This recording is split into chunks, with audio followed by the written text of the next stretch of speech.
And I hope so. Okay. So my name is Adrienne. I'm Capricorntigress of Astrology, a look inside.com. And today I want to come and talk to you about Venus. Venus. I'm actually recording this on February 15th.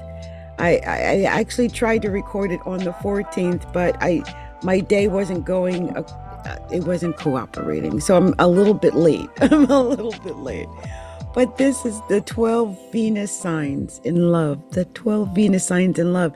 You know, it's funny, each Venus sign has its own way of loving, its own way of expressing its love and its reactions to others. So we're going to discuss these 12 Venus signs and what they're like in love.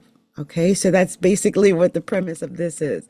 But it's also introducing you to more about your Venus sign and how this Venus in astrology, the significance of Venus in astrology and the significance of Venus in love, in relationships, in your values, because our Venus determines our values and also like our boundaries in love. Okay, so it's important.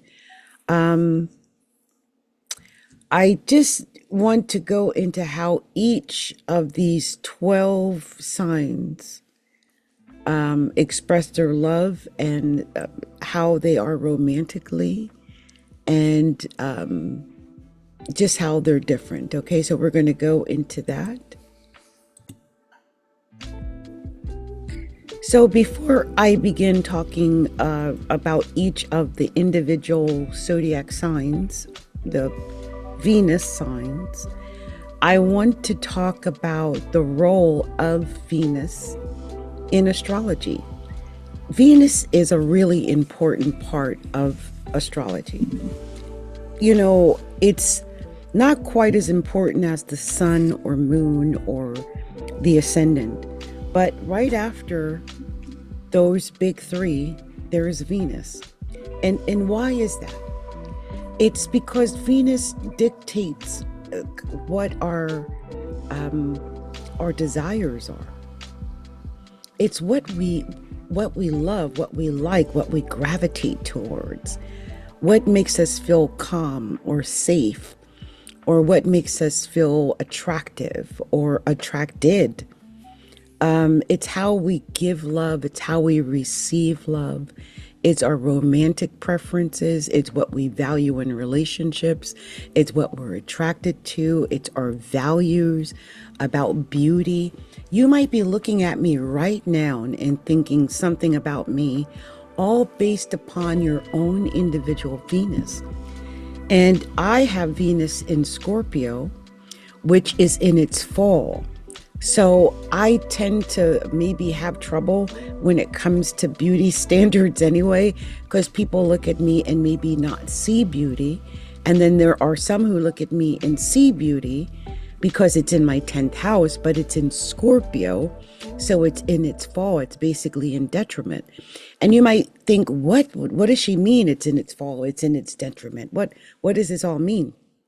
Well, based upon the signs that Venus falls in, or the houses that Venus falls in, it could be in its fall or its detriment, which means basically that it's opposed to where it's supposed to be, or it's square where it's supposed to be. It's in danger. You know, it's not in a happy place. And in my case, and what I mean by opposed, I'll give you myself as an example, because my Venus is in Scorpio. It's in its fall. And the reason is that the natural home of Venus is Taurus. And Taurus is opposite Scorpio. And so Venus is in its opposite place. It's opposite its home. It's not at home. It's uneasy. It's not at ease. There's dis-ease there, if you will. It's When I find that someone has something like I have, which is Venus basically opposing its natural place, I know there's something there. I know that something about the placement of the sign, or the placement of the house, or the actual squares or trines, or, it tells me something. Now, in my case, I've got Venus in its fall in Scorpio in the 10th house. That means it's visible. It's where people can see that there's some damage. There's something there. You might not know why, but you might look and go, well, there's something that's there. In my case, I was raped at 18 months old. That's a very young time to be raped. And it affected my life in a deep way until a certain period of time when I came across a professional psychiatrist who connected me to an associate of theirs, and they took me through some regression therapy, and they changed my life. But even that is shown in my horoscope, because the Venus is in Scorpio. I've got Pluto in the 8th house, which means my power comes through things like hypnotism, the metaphysical, regression therapy, psychiatry, therapy in general. And so I was lucky to connect to those deep 8th house issues and people young enough that it changed my life. And soon after getting that, I got married the first time. That was years ago. And I've actually been married several times, but it changed how I saw everything. It changed how I saw life, marriage, love, beauty, everything. I was able to find strength in myself, whereas I believe up until that regression therapy, I had not had any strength in myself at all. None. As I saw there was no attempt at beauty. I wore no makeup until I got into Mary Kay. And then I started wearing like wigs and makeup, and I started changing. I began to put value on beauty. With Venus in the 10th house, I might have put too much value on beauty because I'm a double Capricorn. So it's basically like having Venus in Capricorn for me almost. And it became almost, I did sell Mary Kay. I became, makeup, beauty, all the things that are Venus ruled, or even to my detriment, because remember, it's in its fall. So I pursued these things, but it was difficult. And in my case, the opposite of beauty, or the opposite of Venus, is what some would call ugly, or unacceptable. Remember, it's in the 10th house, it's public, right? Well, I had an experience years ago, we're going back 15 years, but at that time, I was over 500 pounds, and I was in a wheelchair. I was, highly disabled, in depends, and, the whole nine. I was highly disabled, not able to stand for more than a minute at a time, and if that. And I took a risky chance, and I went through, we were moving to Seattle, and I had gotten an opportunity to fly instead of riding in the truck because my legs were swollen, and we were over 500 pounds, imagine. So I stayed behind to take this flight. However, it was going not to Washington State, it was going to Washington, D.C. So they didn't have the flight for me. I had to sit there. I waited for like 10 hours. I was also diabetic at the time. But during that period, I went through, it destroyed me because I was in St. Louis as a Black woman. I looked homeless. I was stranded, alone, crying a lot, in a wheelchair, unable to move. People were jeering at me, cursing at me, pushing at my wheelchair. I got spit on. I did. I remember this moment where a little kid was pointing at me or maybe even laughing at me. And the parent went and they shielded their eyes and they're like, "Don't look, honey, don't look." Like I was a monster. Now, I have never forgotten that, ever.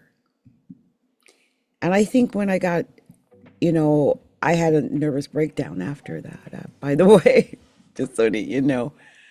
But I think that kind of thing creates a nervous breakdown. It also put me on the road to losing almost 400 pounds because I've lost for sure 370 pounds that we know for sure. It changed me. It changed how I saw myself, how I saw life, what I wanted to change and what I didn't want to put up with. I did not want to ever experience people treating me like a monster simply for existing or, because I was so unacceptable, socially unacceptable, that I was, that they would see me as a monster or something of that nature. That is the worst case scenario, I think, for Venus in its fall or Venus in its detriment, like to have that actually happen. It was devastating and it changed my life. Like I'm grateful every day that I'm not over 500 pounds. And I'm grateful every day that I can walk and dance and that people call me attractive or beautiful or whatever. And I'm grateful for that. That is a complete 180 from the life I was experiencing. And some of that has to do with other things that have happened in my horoscope, but I just feel like some of it has just been, I can't explain it. Venus really affects our lives. If you've got a good, positive placed Venus, you'll have a good, positive placed life. It is ruled, it's the coloring of Venus. All of Venus it's about the comforts of life. It's about beauty. It's about grace and just what people consider to be lovely or not lovely, socially acceptable or not socially acceptable, ugly or not ugly, right? Venus determines all of that. And what sign it's in and where it's placed in your horoscope makes a big difference. You heard me mention that it's in my 10th house. I said that specifically because it's in a place where it can't hide. I've hidden away over the years because I was so ashamed of, being a social pyre. I was a monster, basically, in the eyes of those who saw me. And so I've done everything in my power to not feel like or look like a monster to the best of my ability anyway. There's some people who might still see me and see a monster because I feel like that is part of having Venus in its detriment in its fall. It's in both of the houses. It's not happy where it's at. It's not in a good place. And so, because it's right near the 11th house, it's right between the 10th and the 11th. So my thing is, where is your Venus? What sign is it in? What planets are near it? If there's any other planets near your Venus, are there any planets making aspects to your Venus? That's squares, trines, sextiles, oppositions. And in the house that it's in, are there any planets opposing it from the house that it's in? Yeah. But find out also, if it is it also in a place that's in its fall or its detriment, which is, is it in Aries instead of Libra? Or is it in Scorpio instead of Taurus? That's going to make a difference. So I just wanted to give you a brief understanding of the basics of Venus and how where it's placed can change, how it can influence everything. And it influences all of what has to do with love. It really does. So in a moment, we're going to talk about the 12 Venus signs, because depending on when you were born, you have your Venus somewhere, because we all have a Venus. The question is, what sign is your Venus in? So in a moment, we'll discuss each of the 12 Venus signs, and we'll find out where these Venuses or how these Venuses affect you.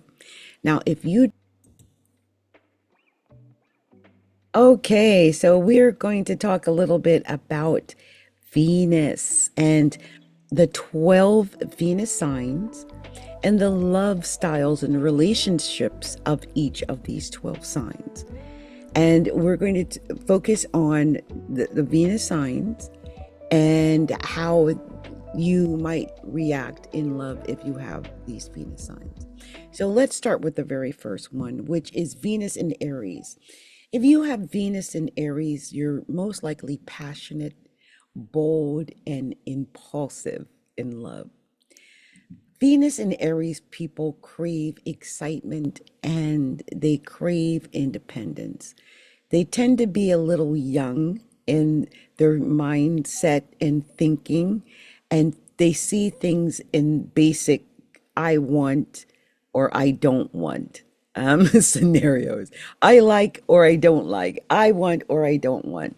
They're a little bit childish in how they approach love, but they let you know exactly where they stand. They either want or they don't want. So if you're a Venus, let me know below in the comments if this feels like you. Next is Venus in Taurus. Venus in Taurus is sensual, they're loyal, they're grounded, they're practical. Venus in Taurus is the most practical Venus, and they're, in my opinion, the most Venus-y Venus. Libras are a fancy Venus. I feel like there's two types of Venuses. There's, of course, the Taurus Venus and the Libra Venus. Both of these are the signs that are ruled naturally by Venus. Taurus is sensual and loyal and stable, and they're into the physical affection. But I just feel like it's different than it comes off for Libra. One of the things I've always heard about a Taurus Venus is all you need to do is put your hand on their leg. Just keep your hand on their leg. Man or woman, just keep your hand on their leg. They like to be touched. They're very sensual. So if you're dating someone who has Venus in Taurus, put your hand on their leg, on their thigh. It'll make them feel so, they'll feel at home. They'll feel so safe. Oh, they got their hand on my thigh. It makes them feel safe. This is how much they value physical touch. Tauruses like to touch and be touched in at all times, pretty much. So if you're with a Venus and Taurus person and they don't want to be touched, there's something wrong. Just remember that, okay? So let's move on to the next, which would be Venus in Gemini. Venus in Gemini. So Venus and Geminis are playful. Venus are the other children of the zodiac. There's Venus in Aries, and then there's Venus in Gemini. And Venus and Gemini, they like to play. They like to play games. They are the game players of the zodiac. If you're with somebody with Venus and Gemini, they probably running a game on you right now, because that's what Venus and Gemini like to do. It's what they consider to be fun. They like to communicate on the phone and stuff like that. They're curious. Like, I always think of all, uh, I just feel like these are,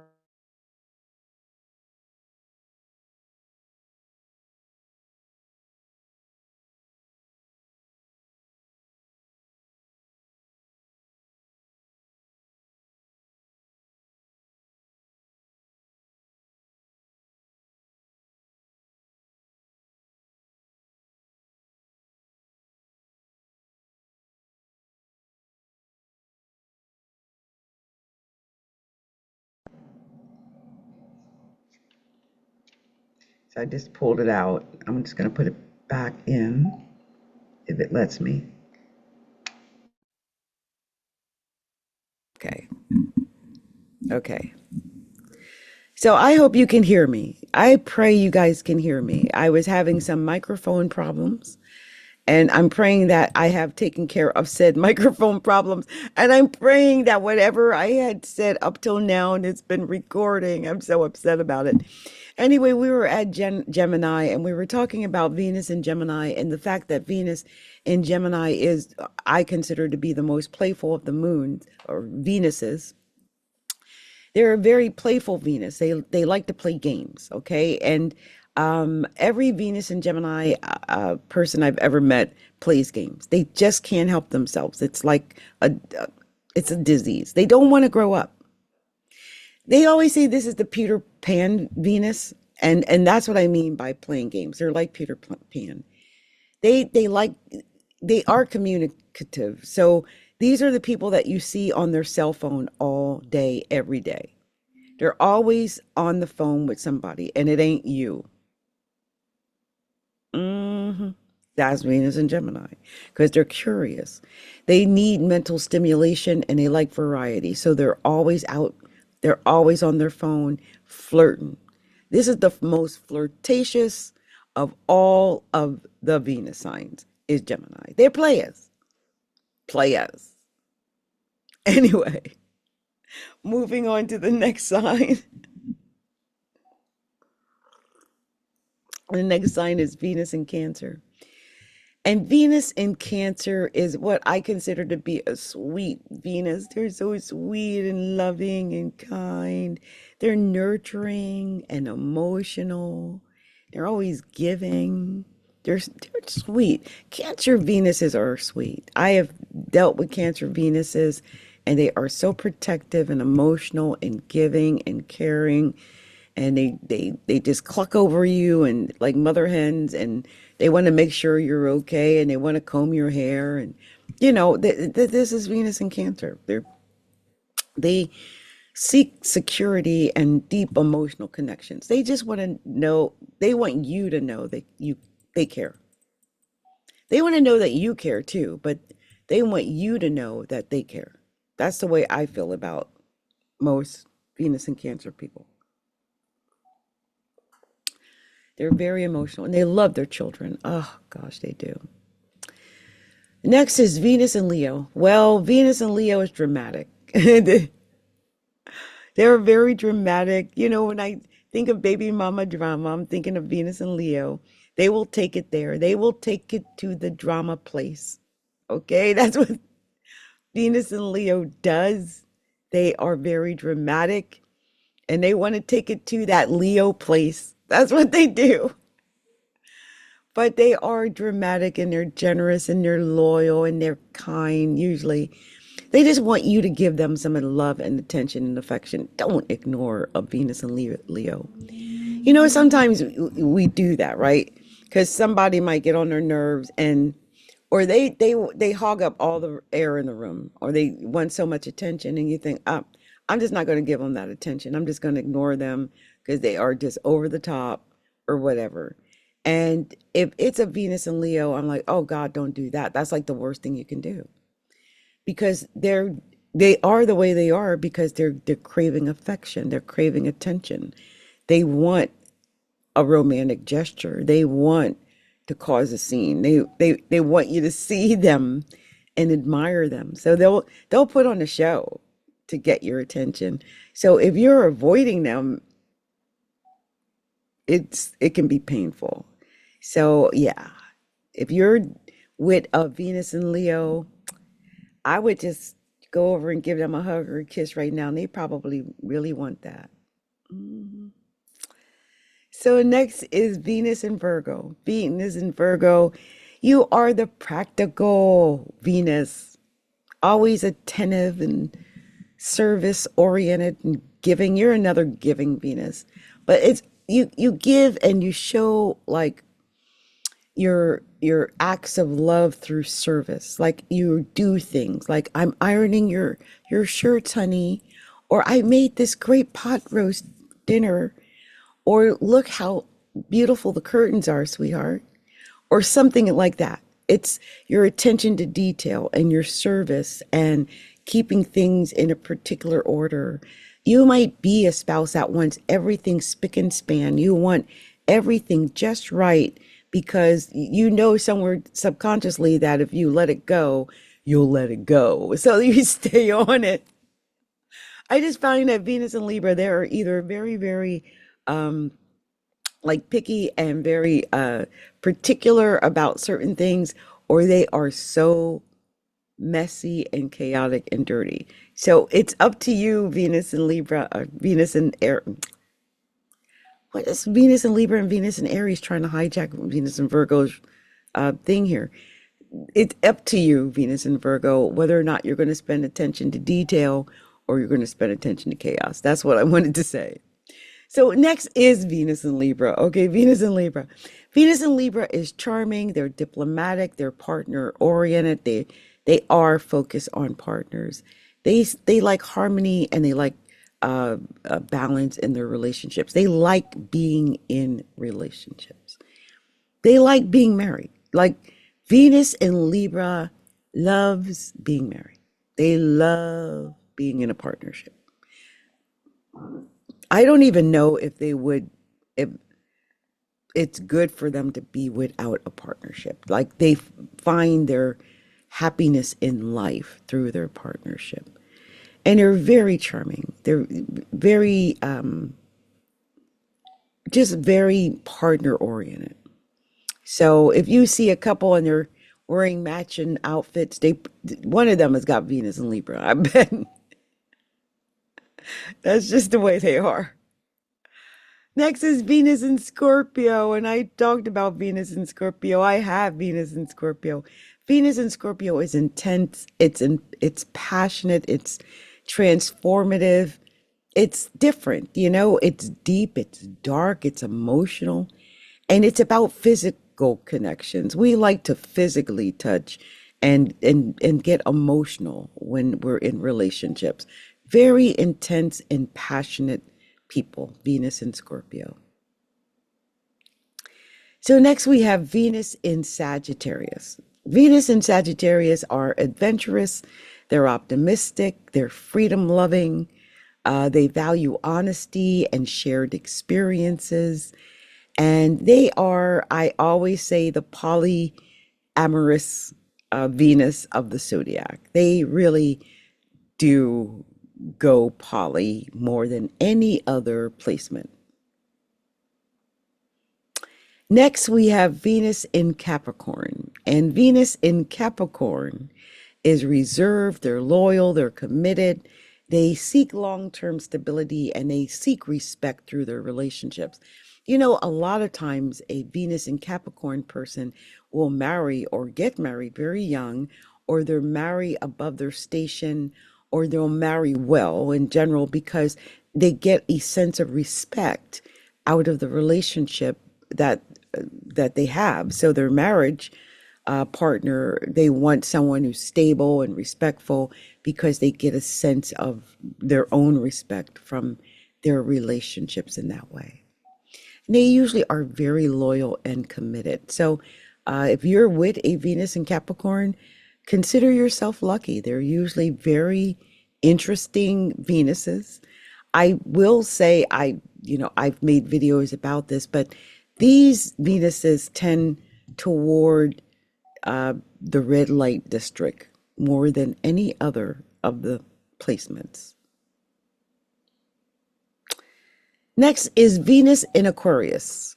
Venus in Aquarius, they're unconventional, they're independent, they're intellectual, they value freedom, they value mental connection, and they just want to be able to have a good conversation with you and connect with you on more than an emotional level because they don't really connect emotionally like most signs. They need to connect mentally. Can you guys communicate? Are you on the same frequency, right? And if you can, then you can maybe have a really good connection with a Venus in Aquarius. They like people that are not like everyone else. They will look for the different person in a room and gravitate toward them. They themselves are different or unique in some way. And so if you're with a Venus and Aquarius person, you might be attracted to people who are different than everybody else, because I bet your Venus and Aquarius person is different than everybody else. And next we have Venus in Pisces. Venus in Pisces is a dreamy, romantic, compassionate place to have Venus. I don't know why I always think about it as whiny. It's a little whiny. It is Venus in Pisces, but it's so sweet and it's so giving and it's so romantic and it tries so hard. They seek soulmate connections. They seek spiritual love. Like they don't just want to have a physical relationship. They want a spiritual relationship where you're able to connect with each other on something deeper than just your physical bodies. So I hope that these 12 Venus sign descriptions, that one of these fit you and your natal Venus sign. If you know your natal Venus sign and your progressed Venus sign, look up both, because both of those are influencing you at this time. Much love, much light, many blessings to you from Adrienne, Capricorntigress of Astrology, a look inside.com.